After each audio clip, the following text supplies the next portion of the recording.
ليش عم تعمل هيك؟ فجأة بتعصب وفجأة بتروق وما بتعتذر وكأنه ما عليك حق ابنه. ما قلت انه الحق معي.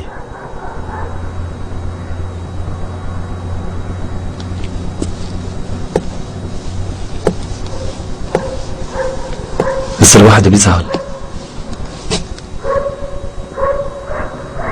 من الناس الغاليين عليه، وهن كمان بيعملوا لك قيمة. أنا بعترف بغلطي،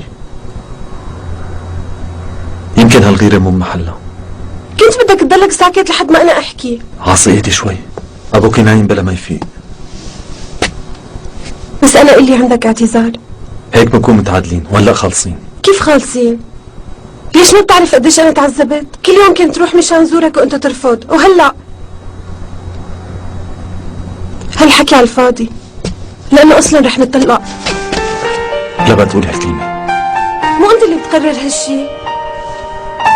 أمير اترك إيدي. ما رح اتركك. اطلعي فيني. مو على كيفك. عم بقول لك اطلعي فيني. لا بقى تقوليها. إيه مو على كيفك. عاصي انت كتير مغرورة.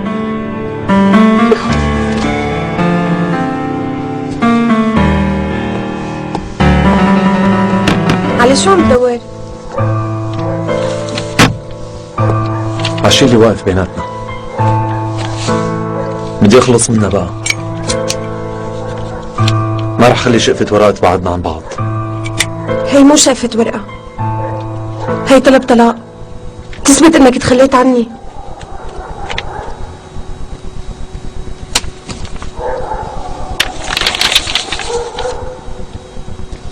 أنا آسف، ما كنت عم بعرف شو عم بعمل. خلص اتركني أمير. ندمان.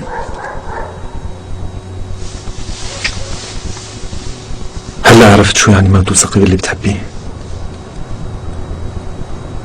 جرحتني. ما كان بإيدي. سامحيني عاصي، اشتقت لك كتير كتير.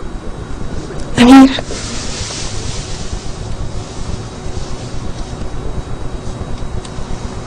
أمير، بابا جوا.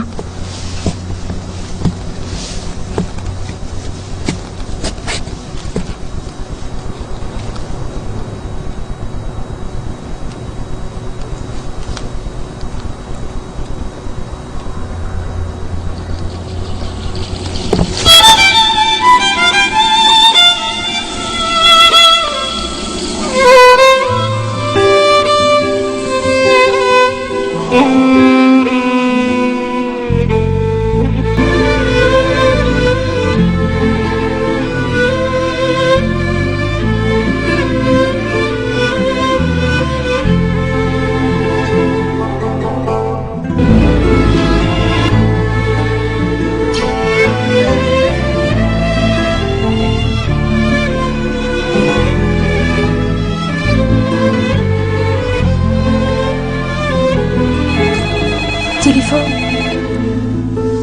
تركينا منه، خليه عم يرن.